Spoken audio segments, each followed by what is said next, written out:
Break के बाद स्वागत है। रुख करेंगे रीवा की तरफ, जहां बंसल न्यूज का खास कार्यक्रम विंध्य मांगे विकास जारी है।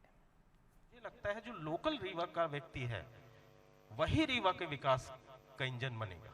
और इसके लिए जरूरत इस बात की है कि जो हमारी एजुकेशनल हब के रूप में रीवा को जाना जाने लगा था 80 और 90 के दशक में, और 90 के बाद रीवा में इंजीनियर जो एजुकेशन का स्तर है बहुत गिरा। मुझे नहीं लगता कि यहाँ जो लोग विकास के बारे में बात कर रहे हैं किसी का बच्चा रीवा में पढ़ता हो। आप सब हैं, हमने अपने बच्चे को बाहर पढ़ाया, सभी अपने बच्चों को बाहर पढ़ा रहे हैं, और हमारी संस्थाओं के प्रति हमारा विश्वास खत्म हो गया। हमें अपनी संस्थाओं के प्रति अपने विश्वास मेरी एक जिज्ञासा है कि 80 के दशक के पहले तक वो कौन लोग थे जो हब बनाकर रखे हुए थे रीवा को शिक्षा के क्षेत्र में, और बाद में जो गिरावट आई उसकी वजह क्या थी? उसके देखिए दो कारण हैं। पहला कारण तो ये है कि 80 तक जो एजुकेशन था वो गवर्नमेंट कंट्रोल था, सरकारी संस्थाएं थी। मुझे नहीं लगता कि उस समय एक भी प्राइवेट इंजीनियरिंग कॉलेज 80 के समय में मध्य प्रदेश में था। मेरा खुद ही एडमिशन हुआ 1980 में इंजीनियरिंग कॉलेज में, और एक पढ़ाई का माहौल अलग तरीके का था। धीरे धीरे हमारे जो प्राइवेट कॉलेजेस खुलने लगे, आज भोपाल अकेले में 110 इंजीनियरिंग कॉलेज, उनमें उस स्तर का एजुकेशन नहीं हो रहा जैसा एजुकेशन होना चाहिए।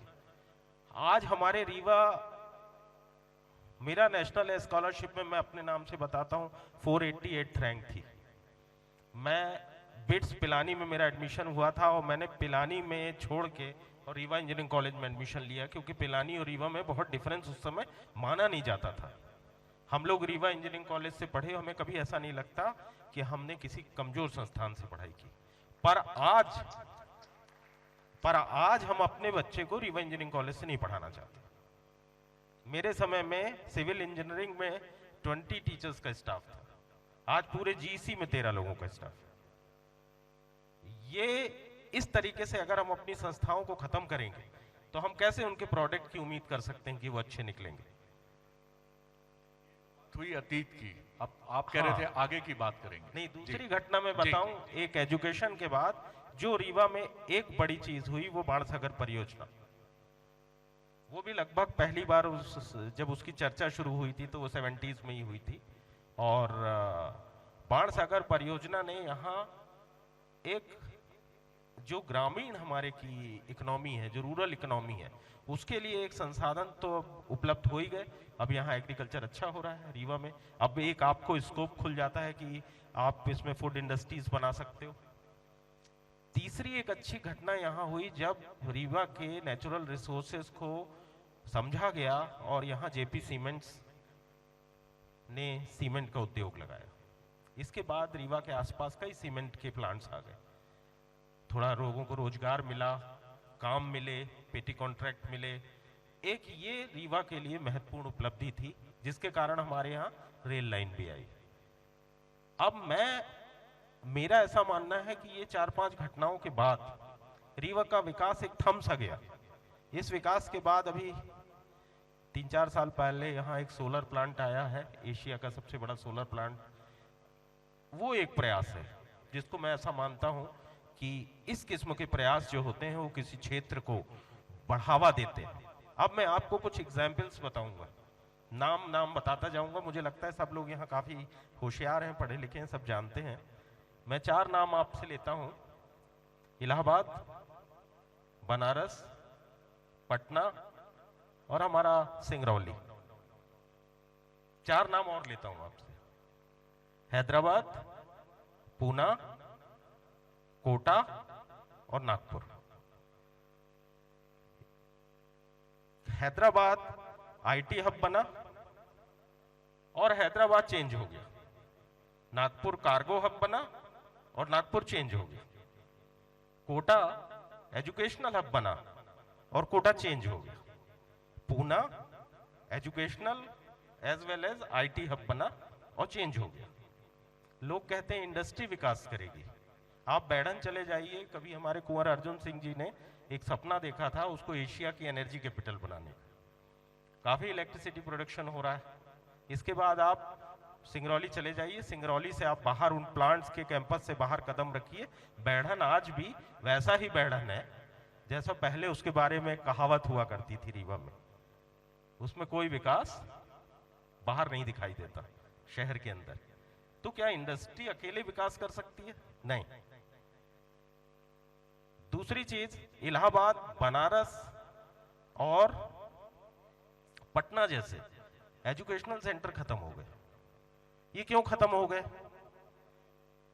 जो वक्त 80-90 के बाद जब आईटी रिवॉल्यूशन आया, 90 के बाद कंप्यूटर रिवॉल्यूशन आया, तो इन शहरों ने अपने को अपग्रेड नहीं किया, इन्होंने अपने को मॉडर्न नहीं किया। जब नोकिया का माइक्रोसॉफ्ट में मर्जर हुआ तो नोकिया के सीईओ ने एक बड़ी इमोशनल स्पीच दी। उसमें उन्होंने कहा कि हमने अच्छी सर्विसेज दी, हमने अच्छा काम किया, हमारा फोन भी अच्छा था, पर हमने अपने को अपग्रेड नहीं किया, हमने अपने लोगों की जरूरत के आधार पे अपग्रेड नहीं किया। रीवा के ह्यूमन रिसोर्स को में वैल्यू एडिशन करने की जरूरत है, अपग्रेड करने की जरूरत है।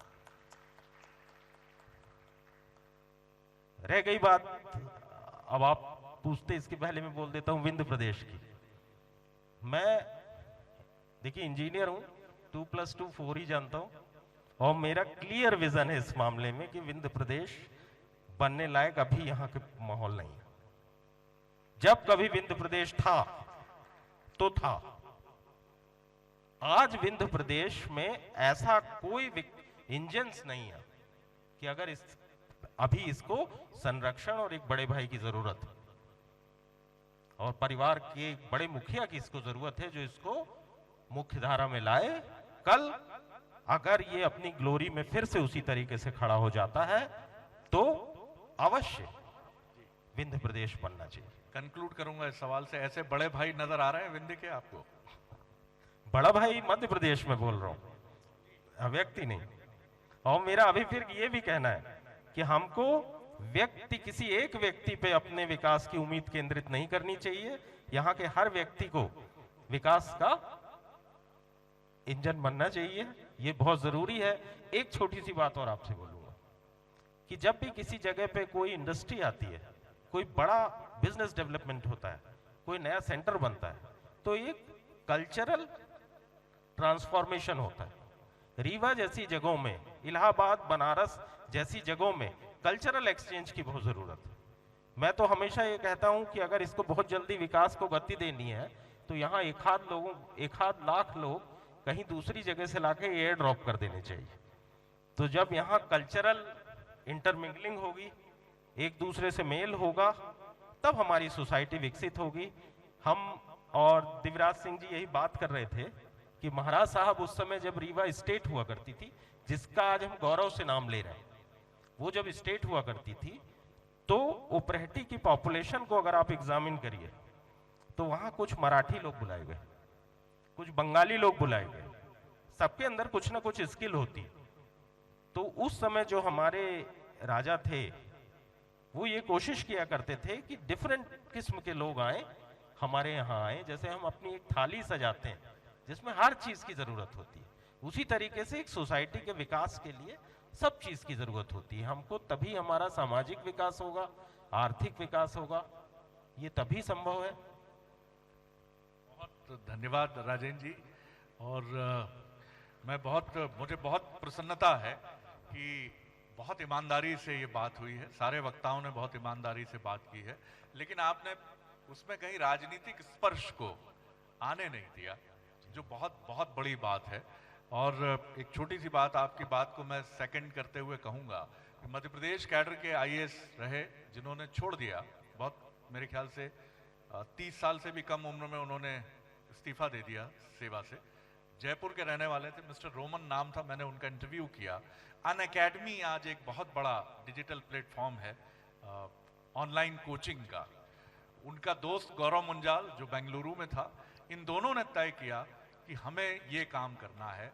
तो विंध्य में भी एक डिजिटल क्रांति की जरूरत है सर। बिल्कुल आपने लाजवाब बात कही है कि इलाहाबाद, पटना, रीवा ये पीछे क्यों है? हैदराबाद, साइबराबाद हो जाता है, रीवा क्यों नहीं हो सकता सर? और रीवा से क्यों अन अकेडमी जैसी चीजें नहीं निकल सकती? और एक वॉरेन बफेट ने बड़ी अच्छी बात कही, सिद्धार्थ जी अभी है नहीं, उन्होंने कहा था कि मैं 3 चीजें देखता हूं जब किसी अपनी कंपनी के एग्जीक्यूटिव को देखता हूं। पहले तो क्विक डिसीजन करे, वो तेज फैसले करे, दूसरा बड़े फैसले करे, और तीसरा नैतिक फैसले करे। और उन्होंने इंपॉर्टेंट बात यह कही कि अगर नैतिक फैसले नहीं करता है तो पहली दोनों चीजें भी बेकार है, किसी काम का नहीं है। मोरालिटी बहुत जरूरी है, ये नैतिक पक्ष आपके साथ हमेशा रहे तो बड़ी चीजें होंगी। सर बहुत धन्यवाद, थैंक यू, बहुत अच्छा लगा सर जी। और अब राजेंद्र जी हमारे बीच में आएंगे और अपनी बात कहेंगे, और इसके बाद हम कोरोना वॉरियर्स को सम्मानित करेंगे। राजेंद्र जी बहुत स्वागत करता हूं, बहुत बहुत स्वागत आपका। जोरदार तालियों से स्वागत करें हमारे रीवा विधायक, पूर्व कैबिनेट मंत्री, मध्य प्रदेश शासन से हमारे बीच राजेंद्र शुक्ल जी मौजूद हैं। आवास और पर्यावरण, ऊर्जा, खनिज संसाधन, उद्योग नीति, न जाने कितने विभाग संभाले हैं। एक राजनीतिक दृष्टिकोण आगामी वक्त को लेकर, विंध्य के विकास को लेकर क्या रखते हैं, बातचीत करेंगे शरद जी। राजेंद्र जी कुछ छोटे छोटे सवाल पहले मैं करूंगा, क्योंकि मेरी भी जिज्ञासा है और यहाँ बैठे लोगों की भी जिज्ञासा है। आपके बारे में आपके प्रशंसक भी ये बात कहते हैं और आपको जो क्रिटिसाइज करते हैं वो भी ये बात कहते हैं कि सब कुछ सीखा हमने, न सीखी होशियारी। क्या ये सही बात है सर? आज दिल खोल के बताइए, आपके विंध्य के लोग आपको सुनना चाहते हैं जी।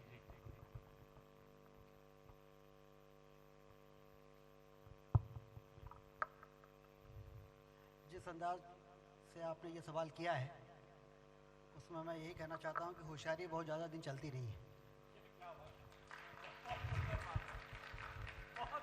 ये लॉन्ग लास्टिंग नहीं होता है, तो सामान्य तरीके से ईमानदारी से अपना काम करते रहना और लोगों के दिलों में अपना भरोसा बनाए रखना, मुझे लगता है कि यही सबसे अच्छा प्रिंसिपल है जिसमें ईश्वर की कृपा से मैं चल रहा हूँ।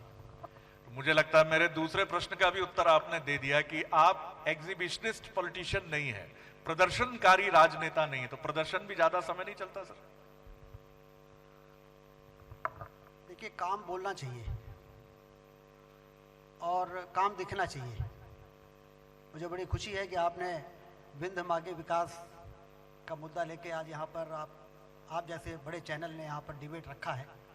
सबसे पहले मैं आपका धन्यवाद सर। सफ़ेद, वैसे तो बाघ है लेकिन हम लोग सफ़ेद शेर कहते हैं, सफ़ेद शेरों की धरती पर मैं आपका स्वागत करता हूँ। और शरद जी, जब मैं स्कूल में पढ़ता था और कॉलेज में पढ़ता था, तब से हम लोग अखबारों में जब कोई डिग्निटरीज आते थे तो लिखते उस समय भी थे कि सफ़ेद शेरों की धरती में आपका स्वागत है, लेकिन हम लोग डरते रहते थे कहीं पूछ न दे कि सफ़ेद शेर है कहाँ। सही बात है, क्योंकि हमारा सारा सफ़ेद शेर सारी दुनिया में था, हमारे यहाँ नहीं था। लेकिन अब हम डंके की चोट पे कहते हैं कि सफ़ेद शेर की धरती पे शरद जी आपका स्वागत है, क्योंकि यहाँ पर विश्व स्तरीय व्हाइट टाइगर सफारी बन के तैयार है और प्रतिदिन 2 से 3 हज़ार पर्यटक, और शनिवार और इतवार को 6 से 7 हज़ार पर्यटक प्रतिदिन वहाँ जाते हैं और उस सफारी को देखते हैं। तो इसलिए आपको विंध्य की धरती पर स्वागत है। और आपने विंध्य मागे विकास कहा है, वास्तव में विंध्य में हुआ है तीव्र विकास, ये इसका हेडिंग होना चाहिए था। और ये हम नहीं कहते, जमाना कहता है। और ये वास्तव में विंध्य की जनता की जो भूख थी विकास के प्रति, उसको पूरा करने का काम हुआ। ये बात सही है कि विंध्य पिछड़ा था, और उसका कारण ये था कि रीवा से हनुमाना तक 2 लेन की सड़क थी, वो भी गड्ढों से भरी हुई रहती थी। रीवा से सतना 2 लेन की सड़क, वो भी गड्ढों से भरी हुई रहती थी। ना आप सिमरिया ठीक से जा सकते थे, ना आप सिरमौर ठीक से जा सकते थे, ना आप गोविंदगढ़ ठीक से जा सकते थे, ना आप मनगवा जा सकते थे ठीक से। एक बार तो पटवा जी ने कहा था कि यहाँ की सड़कें ऐसी हैं कि गड्ढे में सड़क है कि सड़क में गड्ढा है, समझ में नहीं आता है। और अटल बिहारी वाजपेयी जी ने कहा था, जब वो हवाई जहाज से आए थे यहाँ पर आम सभा को संबोधित करने के लिए, तो उन्होंने कहा था कि रीवा के सड़कों पर यात्रा कर लो तो कसरत करने की जरूरत नहीं पड़ेगी। तो वास्तव में वो पीड़ा थी, वो समस्या थी। लेकिन आज आप विश्व स्तरीय सड़कें, यहाँ से जबलपुर तक चले जाइए, बनारस MP UP बॉर्डर तक चले जाइए, चाक घाट चले जाइए, सिमरिया सिरमौर चले जाइए, गोविंदगढ़ चले जाइए, सिंगरौली चले जाइए, शानदार सड़क सीधी तक बन चुकी है और सीधी से सिंगरौली की शानदार 4 लेन की सड़क आधी बन चुकी है, आधी बनने वाली है। तो कुल मिला के जो विकास की भूख विंध्य को थी, उस दिशा में काम आगे बढ़ा और वो काम जो आगे बढ़ा उससे लोगों में पूरा विंध्य का राजनीति का एजेंडा ही सेट हो गया विकास पर। अब यहाँ विकास ही मुद्दा और कुछ दूसरा मुद्दा नहीं है। जो विकास की बात करेगा वही आगे बढ़ेगा। राजेंद्र जी, इससे बिल्कुल इनकार नहीं है। अभी किसी का स्वर आया सिंगरौली को लेके, लेकिन असहमति भी बड़ी विनम्र होनी चाहिए सर, माफ कीजिएगा, है ना। और जिस तरह से आपने बोला उसमें हस्तक्षेप ज्यादा ध्वनित हो रहा था। ये आपका अधिकार है, लोकतंत्र ने यह अधिकार तो हमें दिया ही है। जैसे मैं अपनी बात कह रहा हूं, आप भी अपनी बात कह रहे हैं, लेकिन आपने सिर्फ सिंगरौली की बात की, यहां हम विंध्य की बात कर रहे हैं और सिंगरौली उसका एक हिस्सा जरूर है। और जब हो सकता है शायद वो सड़क उतनी स्मूथ ना हो जितनी अपेक्षा हम बाकी सड़कों से कर रहे हैं, लेकिन वो होगी जरूर।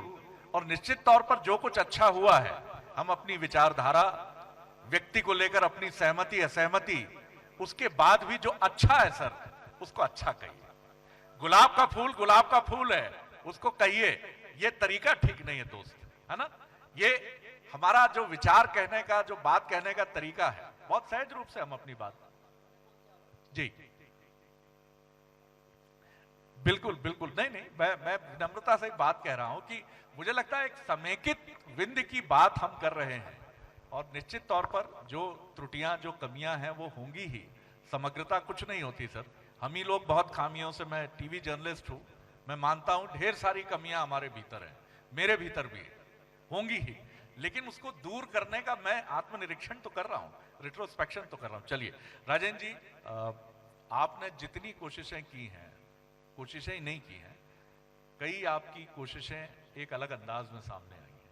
हम जानते हैं कि चाहे यहाँ पर सोलर प्लांट की बात हो जो विश्व का सबसे बड़ा है, चाहे अभी जो आपने यहाँ पर अभ्यारण्य शुरू किया है जिसकी बड़ी चर्चा रही, लेकिन एक लतीफा भी है, माफ कीजिएगा, वो भारतीयों की मानसिकता पर है। क्या विंध्य में अधिक है वो कि क्रैब्स जो हैं वो पेटी में भर कर रखे हुए थे, अमेरिका, चाइना, इंग्लैंड, एक खुला हुआ था, बाकी सब पैक थे। उन्होंने कहा साहब ये खुला वाला क्यों पैक नहीं किया? उन्होंने कहा इसमें इंडियन केकड़े हैं, ये सब एक दूसरे की टांग खींचते हैं, कोई ऊपर आगे निकलता है तो नीचे वाला खींच के उसको नीचे ले आता है, तो यहां से कोई भागेगा नहीं।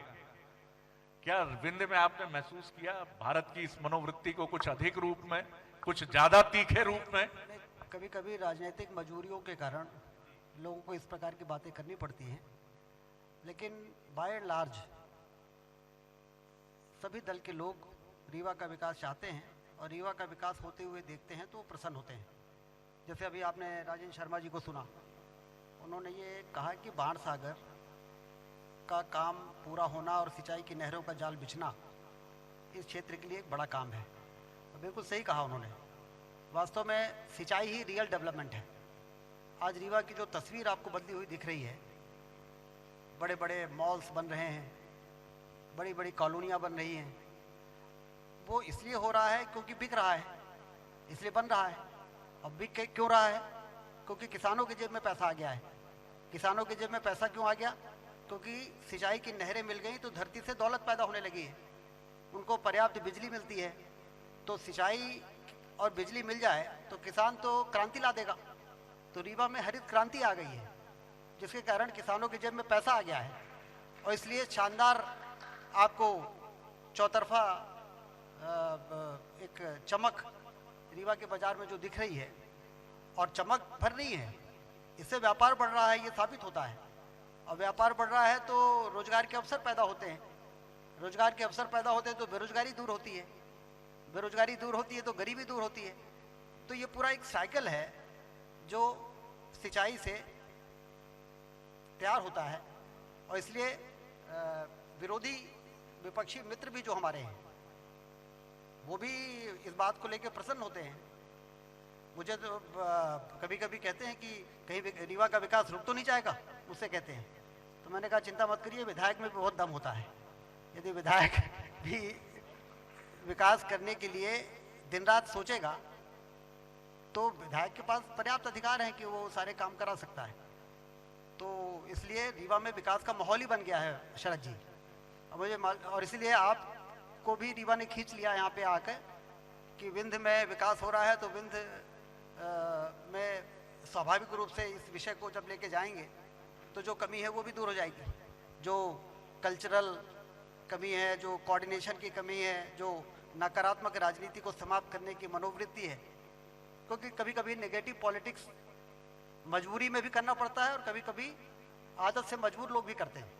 ये जब अपने करते हैं तब तकलीफ ज़्यादा होती है, बाहर से हो तो फिर समस्या नहीं होती।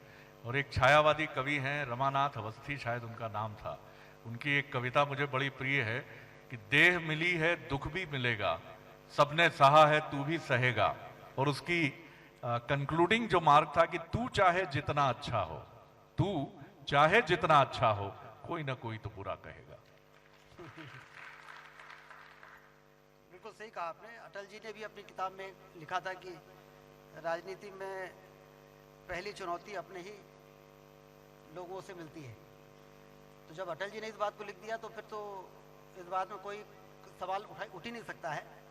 लेकिन कभी कभी अपनी कार्यशैली से हम सबको साथ में जोड़ भी सकते हैं और समय की मांग है कि हम अपनी कार्यशैली में वो आवश्यक सुधार करें कि सबको अपने साथ में ले लें, क्योंकि हम सबका अल्टीमेट जो लक्ष्य है वो तो क्षेत्र के विकास, जो जनता की अपेक्षा है उसको पूरा करना है, क्योंकि आने वाली पीढ़ी के लिए किया जाने वाला काम है। शरद जी, आज जो काम होगा, बाण सागर का बांध समय से नहीं बन पाया, उससे विंध्य का विकास 25 साल पीछे खिसक गया। आप कल्पना करिए 2007 में बाण सागर के बांध का लोकार्पण हुआ, 77 में भूमि पूजन हुआ था। यदि वो 87 में लोकार्पण हो गया होता तो हमारी विकास की यात्रा तो 2007 के बाद शुरू हुई, वो 87 से शुरू हो जाती। तो 87 से 97 फिर 2007, 20 वर्ष हमारा विकास जो पीछे गया, उससे कितनी जनरेशन का नुकसान हुआ होगा। तो इसलिए हम दूध के जले हैं, और दूध का जला आदमी छाछ फूक फूक के पीता है। इसलिए खींचतान, जैसे आपने कहा ना, कभी कभी दो ताकतों की खींचतान से वास्तव में यदि किसी का नुकसान हुआ तो विकास का नुकसान हुआ। तो इसलिए हमें इससे सीख लेनी है कि हम आपसी मतभेद होने के बावजूद जब विकास का सवाल आएगा तो हम सारे लोग एकजुट होकर विकास को धक्का लगाएं और विकास को आगे बढ़िया बढ़ाएं। बात है, बहुत शुभकामनाएं इसके लिए आपको। अभी आपने एक बड़े मेरे प्रश्न का, जिसको मैं पूछना चाहता था, आपने बिना पूछे, एक इंजीनियर की चतुराई ये बड़ी जबरदस्त होती है राजेंद्र जी, मैं आपको भी अप्रिशिएट करूंगा। और क्रिकेट में हमारे इंजीनियर्स बड़े कमाल करते हैं, अनिल कुंबले हैं तमाम, और राजनीति में भी इंजीनियर्स बड़े, इंजीनियर है, वो काम करेगा ही बेहतर, ऐसा नहीं है कि मेरा कोई बायस्ड है इसमें। लेकिन आपने बिना कहे उस प्रश्न का उत्तर दे दिया कि मंत्री नहीं बना हूं तो क्या हुआ, विधायक is capable enough to handle all kind of situations, और डेवलपमेंट के लिए उसकी रेल चलेगी। लेकिन सर लोग उदास हैं, लोग ये जानना चाहते हैं कि राजेंद्र शुक्ल अगर मांगते नहीं है तो क्या मिलेगा नहीं, और बिना मिले तभी तो मिलना है वो।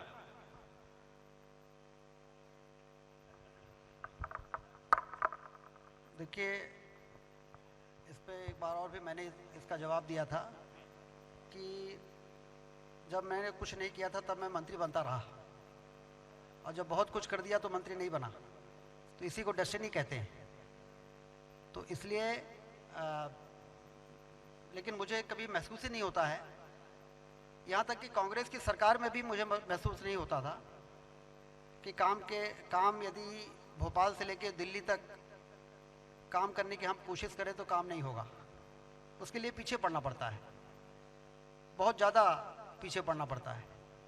कभी कभी हम सोचते हैं कि ये काम 2 बार कहने पे होगा और वहीं हम चुप कर जाते हैं। वास्तव में वो काम 10 बार कहने के बाद होने वाला है, तो 10 बार कहें। तो इसलिए आपके प्रश्न की मंशा मैं समझ रहा हूँ, लेकिन मेरी यही ताकत है और मेरी यही सफलता है कि यदि बहुत सारे लोग ये चाह रहे हैं कि ये नहीं होने से उदास हैं, तो यही तो मेरी सफलता है। ये देखिए, ये भी एक बहुत सधा हुआ और संतुलित जवाब है इसका। सर, मैं सीधा प्रश्न आपसे वो करूंगा जो सब मेहमानों से पूछा। पृथक विंध्य प्रदेश, आप आवश्यकता महसूस करते हैं या आगे छोड़ते हैं इसको भी डेस्टिनी के ऊपर, नियति के ऊपर और विंध्य की जनता के ऊपर? देखिए, विंध्य प्रदेश की मांग जो लोग भी करते हैं उनके पीछे एक ईमानदार उनकी सोच है कि विंध्य का विकास होना चाहिए। मैं ये मानता हूँ कि विंध्य का विकास पूरी तरह से पटरी पे तो है, उसको दौड़ भी रहा है। हम नहीं कहते, जमाना कहता है। यहाँ तक कि आपने कैलाश विजयवर्गीय जी का उदाहरण दिया, वो भी एक बार आए थे रीवा में और यहाँ से इलाहाबाद गए थे, तो उन्होंने सड़कें देखी और सड़कों से नीचे से गुजरती हुई नहरें देखी और लौट के जब आए तो उन्होंने ये कहा कि यदि रीवा में इसी प्रकार से विकास चलता रहेगा तो कहीं ऐसा ना हो कि इंदौर को पीछे करके रीवा इंदौर से आगे निकल जाए। और जो अभी पहले के वक्ताओं ने, दिव्यराज सिंह जी ने भी इस बात को कहा कि एक कैलकुलेशन होना चाहिए कि लाइम स्टोन हमारे यहाँ है, कोयला हमारे यहाँ है, सीमेंट बनती है और पूरे देश में जाती है तो हमारे दम पर जाती है। 14,000 मेगावाट के थर्मल पावर प्लांट सिंगरौली में है जो सारे देश में बिजली देते हैं। तो जब इतना बड़ा योगदान है हमारे विंध्य का मध्य प्रदेश के विकास में, तो मध्य प्रदेश के खजाने में भी हमारा सबसे पहला अधिकार बनता है। और ये बात मैंने मुख्यमंत्री जी से कही, और सिर्फ बंद कमरे में नहीं कही, सार्वजनिक सभा में कही। और मैंने उनसे कहा कि अभी तक हमारे साथ सौतेला व्यवहार हो जाता था। 1 रुपए भोपाल, इंदौर, ग्वालियर, जबलपुर को डेवलपमेंट के लिए दिया जाता था तो हमको 25 पैसे भी नहीं मिलते थे। और इसी कारण से बाणसागर का बांध 20 सालों से बंद पड़ा है। सिंचाई की नहरों का काम जो शुरू हुआ वो ठप हो गया। तो इसलिए हम दूध के जले हैं, सौतेला व्यवहार हुआ हमारे साथ। और इसलिए मैं आपसे सार्वजनिक सभा में ये निवेदन करता हूं कि 1 रुपए यदि उनको दिया जाए तो 1 रुपए पहले हमारे लिए सुरक्षित कर दिया जाए। तो मुझे बताते हुए आपको खुशी है कि सार्वजनिक सभा में मुख्यमंत्री जी ने कहा कि जो बातें, जो विंध्य का योगदान है मध्य प्रदेश के विकास में, उसमें यदि 1 रुपए उनको देंगे और 1 रुपए आपको देंगे तो न्याय नहीं होगा। यदि 1 रुपए भोपाल, इंदौर, ग्वालियर, जबलपुर को देंगे तो 1.25 रुपया विंध्य को देंगे। ये शिवराज सिंह चौहान ने। और इसीलिए आज सीधी रीवा से सीधी जाइए तो आपको 2000 करोड़ की सुरंग बनती हुई दिखाई देगी। अभी 550 करोड़ का, अभी हमारे जो भाई ने कहा कि सीधी सिंगरौली के क्या हाल है, सीधी सिंगरौली का काम तो उसी समय शुरू हो गया था जब रीवा से हनुमाना का शुरू हो गया, रीवा से चाक घाट का शुरू हो गया, रीवा से सतना का शुरू हो गया। लेकिन रीवा सीधी बन गया, रीवा हनुमाना बन गया, रीवा चाक घाट बन गया, रीवा सतना बनने वाला है और सीधी सिंगरौली फंस गया। लीगल, कभी कभी कुछ ठेकेदार ऐसे आ जाते हैं जो काम ले तो लेते हैं लेकिन काम को पूरा नहीं कर पाते हैं और उसके कई कानूनी अड़चनों में फंसा देते हैं। लेकिन जहाँ पे चाह होती वहाँ पे राह को निकलना पड़ता है। उस कानूनी अड़चनों से उसको निकाल के 550 करोड़ का उसका भी बचे हुए काम का टेंडर हो गया है। कल या परसों उसकी प्राइस बिड ओपन हो जाएगी और उसके बाद आप देखेंगे कि वो काम शुरू हो गया। सिंगरौली से, ललितपुर से सिंगरौली रेल लाइन वास्तव में लाइफ लाइन है विंध्य के विकास के लिए, क्योंकि वो पूरे साउथ को और वेस्ट को नॉर्थ ईस्ट से कनेक्ट करने वाला है। हम मेन स्ट्रीम में आने वाले हैं, विकास की मुख्य धारा में हम आने वाले हैं। लेकिन सीधी सिंगरौली रेल लाइन का काम उसी तरह से ठप हो पड़ा था जैसे बाणसागर का ठप हो पड़ा था। लेकिन आज आप रीवा से सीधी जाइए तो आप देखेंगे सुरंग बन रही है, फ्लाई आरओबीज बन रहे हैं, रेल की पटरियां बिछ रही हैं। और जैसा राजेंद्र जी शर्मा जी ने कहा, दिव्यराज जी ने कहा, किपी जी ने कहा कि ये जो लाइफ लाइन है, ये यदि लाइफ लाइन है तो उस पर काम करने की जरूरत है। सिर्फ भाषण देने से थोड़ी काम चलेगा कि किसान समृद्ध होगा तो देश समृद्ध हो जाएगा। किसान समृद्ध होगा कैसे भाई? उसके लिए सिंचाई की नहरों का जाल बिछाना पड़ेगा, उनको पर्याप्त बिजली देनी पड़ेगी, उनको खाद और बीज देना पड़ेगा, उनके उत्पादन का उचित मूल्य देना पड़ेगा, उनसे खरीदी करनी पड़ेगी, उनका भंडारण करना पड़ेगा, तब जाके किसान समृद्ध होगा और निश्चित रूप से देश समृद्ध हो जाएगा। तो उन घटकों पर जो विंध्य के विकास के लिए लाइफ लाइन मानी जाती रही है लंबे समय से, उन पे जब काम नहीं हुआ तो विंध्य कमजोर हुआ और जब उन पे काम होने लगा तो विंध्य मजबूत होने लगा। और आज हम नहीं कहते, जमाना कहता है कि विंध्य जो है वो विकास की दौड़ में अन्य क्षेत्रों से ज़्यादा स्पीड से आगे बढ़ रहा है। कंक्लूड करूंगा 2-3 सवालों के साथ। आपसे जब मैं बात करता हूं तो मुझे आप कंटेम्प्रेरी पॉलिटिशियन से कुछ अलग साउंड करते हुए नजर आते हैं। एक तरफ मैं सुनता हूं, नाम अपनी तस्वुर में, अपनी कल्पना में डाल लीजिए, जय जय फला फला फला फला फला, जय जय जय जय विकास पुरुष, जय जय जय जय जय जय। आपके साथ ना जय जय का जय घोष है, ना आपकी कोशिश है कि आप मीडिया के माध्यम से इस कोशिश को प्रचारित करें। माफ कीजिएगा, मीडिया पे आप कहेंगे कि भाई मीडिया भी एक उपकरण है, कुछ लोग चतुराई से इसका भी दोस्ती करके या नाना प्रकार के चीजों से आगे बढ़ जाते हैं। आप ये भी नहीं करते हैं। क्या आपको लगता है आपका ये गैर पारंपरिक, तो मैं नहीं कहूंगा, जैसा आपने कहा कि कुछ लोग अलग चीजें चुनते हैं और कोसने की राजनीति से अलग करते हैं, क्या आपकी ये न कोसने की राजनीति, चुप रह लेंगे, लब सी लेंगे, कुछ ना कहेंगे की राजनीति विंध्य के लोग समझते हैं, मध्य प्रदेश के लोग समझते हैं? थोड़ा दार्शनिक हो गया सवाल मेरा, माफ कीजिएगा। देखिए, विंध्य के लोगों ने तो कसौटी पे अपने आप को इतना खरा साबित किया है कि इसका उदाहरण आपको देश दुनिया में कहीं नहीं मिलेगा। और आपने कहा ना विंध्य मांगे विकास, तो विंध्य की जनता ने साबित कर दिया कि हम सिर्फ विकास मांगते नहीं है, विकास का स्वागत करना जानते भी हैं। और पिछले विधानसभा के चुनाव में उसका दर्शन उन्होंने पूरे प्रदेश को, देश को दिखा भी दिया है कि हम सिर्फ विकास की मांग नहीं करते, हम समझते भी हैं कि विकास क्या है और हुआ है कि नहीं हुआ है, और उसका मूल्यांकन करना हम जानते हैं। तो इसलिए जब इतनी सजग, और जैसा कि आपने कहा ही कि विंध्य की जनता बाकी मामलों में तो सिर्फ विकास में पिछड़ी थी, बाकी मामलों में थोड़ी किसी से पीछे थी। लोग कहते थे उस समय, जब विंध्य को लोग कहते थे कि बहुत पिछड़ा है, उस समय भी लोग कहते थे कि विंध्य के लोगों का दिमाग बहुत फर्टाइल है। इसका मतलब कि हमारे विवेक का, हमारी बुद्धि का, हमारी समझ का लोहा तो लोग उस समय भी मानते थे जब तक हम इंफ्रास्ट्रक्चर के मामले में कमजोर थे। तो इसलिए मुझे बिल्कुल भी इस बात की कहीं कोई चिंता नहीं है कि शांतिपूर्ण तरीके से बिना, हालांकि ब्रांडिंग का ज़माना है और ब्रांडिंग होनी भी चाहिए, और इसलिए ये चूंकि इस डिबेट को पूरा प्रदेश देख रहा है, इसलिए मैंने पहले ही कहा कि विंध्य मांगे विकास की बात यदि पूरे प्रदेश में जाएगी तो लगेगा विंध्य में विकास अभी लगता है बिल्कुल नहीं हुआ है। इसलिए मैंने कहा विंध्य में हुआ है तीव्र विकास, जिससे कि पूरे प्रदेश को मालूम पड़ जाए कि विंध्य ने पिछले 15 सालों में समय का सदुपयोग करके जो कुछ किया जा सकता था किया है, और जो कुछ बचा है उसको भी करेंगे। बिल्कुल ठीक कहा आपने, और इस चीज़ को इंडोर्स करने में मुझे नहीं लगता कि समस्या होनी चाहिए कि विकास के रास्ते पे विंध्य आगे बढ़ा है, और उसमें आपकी महती भूमिका रही है, और आपके साथ बीजेपी और कांग्रेस के वो तमाम लोग जो विंध्य से प्रेम करते हैं, मध्य प्रदेश से प्रेम करते हैं, उनकी भी भूमिका रही है। और मैं समझता हूँ कि राजनीति में भी विकास की इच्छा हमेशा रहती है, चाहे आपकी पार्टी हो या आपकी प्रतिद्वंदी पार्टी कांग्रेस हो। तो आपकी पार्टी भी विकास के रास्ते पर अगले चुनाव में बढ़ना ही चाहेगी, और फिर 5वीं बार, 4थी बार तो सत्ता में लौटे हैं आप, 5वीं बार भी आना चाहेंगे। तो विंध्य से शिवराज जी मांगे मोर, बीजेपी के विधायक, और बीजेपी के विधायक अधिक आए, इसके लिए विंध्य का विकास और तेज गति से हो। मैं आपकी शीर्षक संशोधन बात से बिल्कुल सहमत हूं। तो आप कितने आश्वस्त हैं कि 2023 रिवॉर्ड करेगा, और रिवॉर्ड करेगा तो शुक्ला जी की एक बड़ी भूमिका तो हम देख सकते हैं, जल्दी देखेंगे?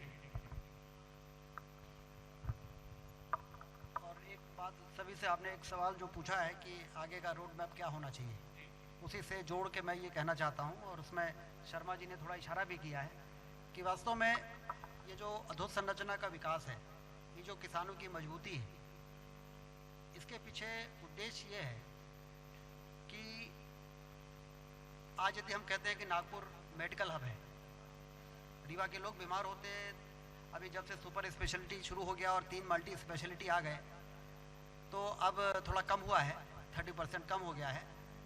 लेकिन हमारा लक्ष्य ये है कि रीवा का एक भी आदमी बीमार हो तो उसको बाहर ना जाना पड़े, ऐसी मेडिकल हब की सुविधा रीवा में, मेडिकल हब रीवा बनना चाहिए।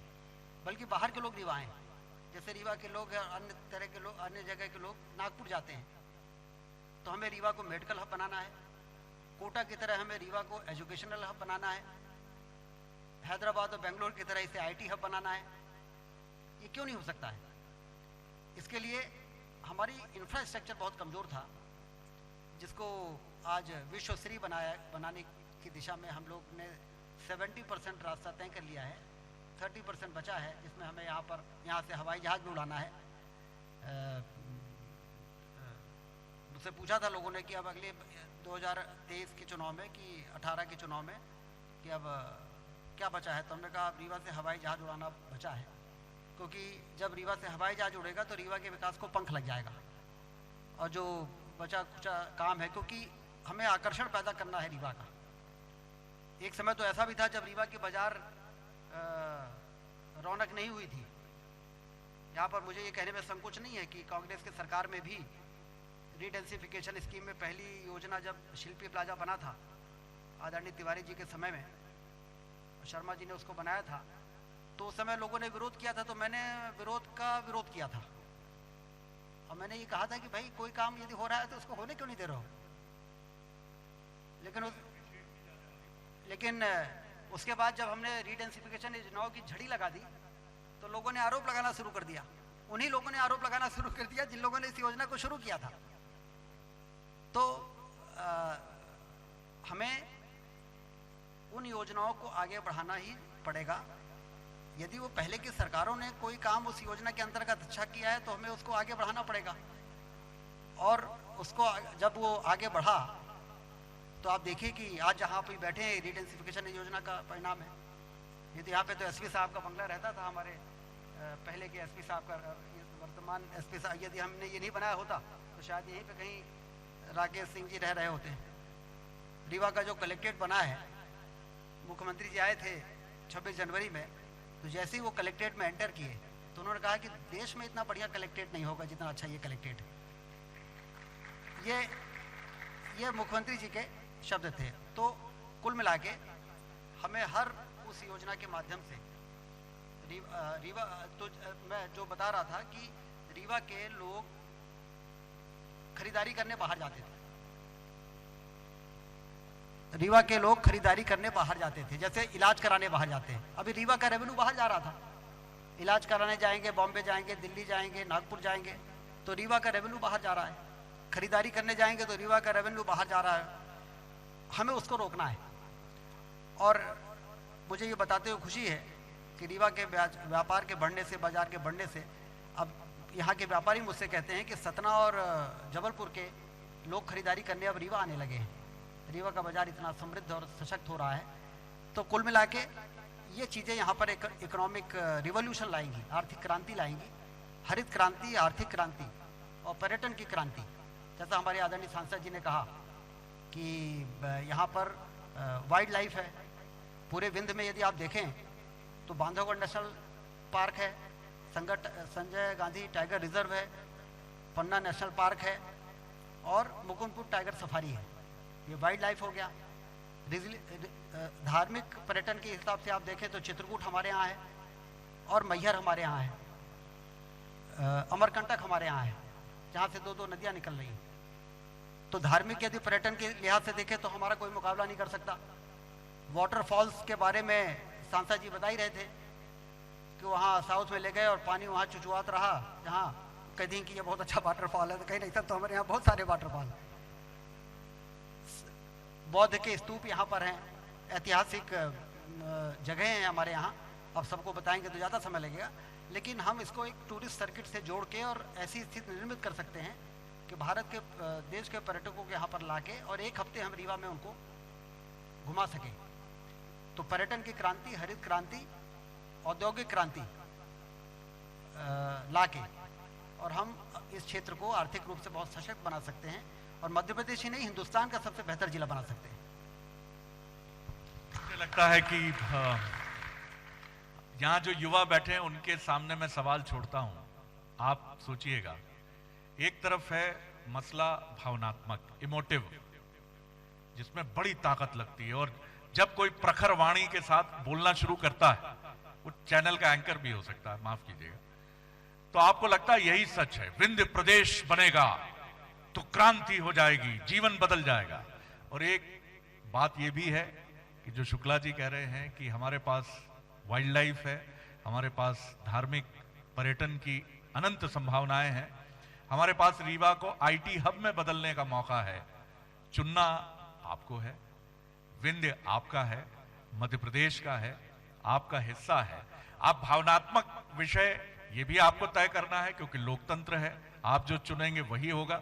छत्तीसगढ़ के लिए कोई मांग नहीं हुई, कोई किसी ने लाठी नहीं खाई, गोली नहीं खाई और वो राज्य अलग बन गया। राज्य ऐसे भी बन जाते हैं, पॉलिटिकल कंपल्शन कह लीजिए या जो भी वजह कह लीजिए।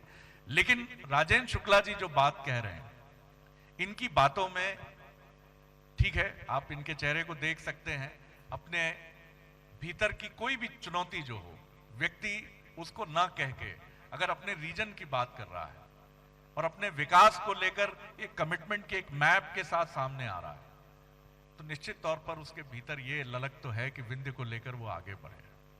हम कई बार कटाक्ष के साथ मुस्कुराते हैं, पत्नी ही जब मुस्कुराती है घर में तो फिर बाहर क्या बात की जाए साहब। आपका बेटा ही आपकी उपलब्धि पर जब सवाल खड़ा कर देता है, युवा आपका पुत्र ही खड़ा कर देता है, तो क्या बात है। हो सकता है आप में से भी बहुत सारे लोग अपने प्रिय राजनेताओं को, राजेंद्र जी भी जिसमें शामिल हो सकते हैं, आप उनको कुछ कटाक्ष से भी देखते हो, व्यंग से भी देखते हो, कुछ इससे भी देखते हो कि साहब विंध्य का कितना विकास है।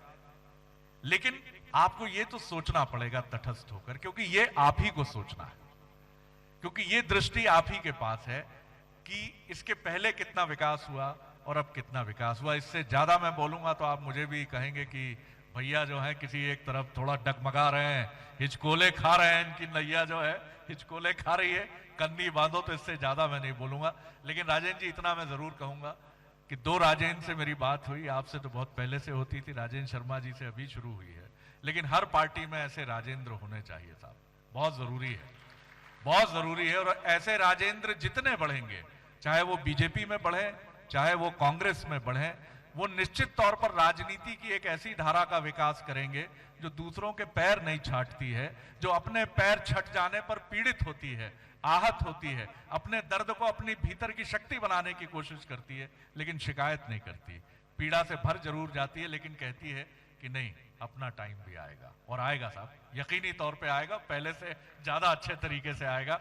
बहुत शुभकामनाएं राजेंद्र जी, बहुत अच्छा लगा। और अब कोरोना वॉरियर्स जो इंतजार कर रहे हैं, बिना औपचारिकता के मैं सारे मेहमानों को जो डायस पर रहे, द्विवेदी जी, त्रिपाठी साहब, सांसद जी भी आ गए हैं, उनका भी स्वागत है।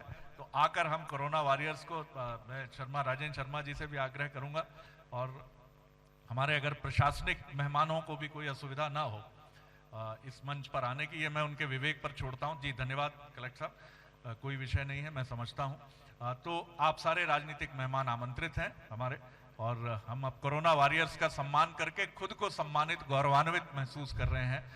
दीपक, जल्द संक्षेप में लेकिन पूरा प्रिसाइसली उनके बारे में बता। बिल्कुल, मैं एक बार फिर से जल्दी सभी मेहमानों को, हमारे विशिष्ट जो मेहमान हैं, अतिथि हैं, उन्हें सभी मैं सम्मान के साथ मंच पे बुलाना चाहूंगा कि जल्दी से सर आप मंच पे आ जाएं, ताकि हमारे जो योद्धा हैं, जो वॉरियर्स हैं, जिन्हें आज हम सम्मानित करने जा रहे हैं बंसल न्यूज़, उन्हें हम बारी बारी से सम्मानित कर सकें। मैं जल्दी से बुलाना चाहूंगा देवराज सिंह जी विधायक, केपी त्रिपाठी जी, राजेंद्र शर्मा जी हमारे बीच आ ही गए हैं। मैं कलेक्टर सर से भी रिक्वेस्ट करूंगा, Rewa collector Shri Ilaiya Raja T sir, आप भी आए। और चलिए, तो सबसे पहले हमारा ये मानना है कि सबसे पहले हम उन्हें आमंत्रित करें, उन्हें मंच पे बुलाएं जिन्होंने वाकई कोरोना काल में अपनी सेवा दी है। पुलिस प्रशासन से हम सबसे पहले हम शुरू करेंगे, और एसपी साहब को भी मैं बुलाना चाहूंगा। राकेश कुमार सिंह जी हमारे बीच पुलिस अधीक्षक हैं रीवा के, सर आपसे भी आग्रह करूंगा मंच पर आए।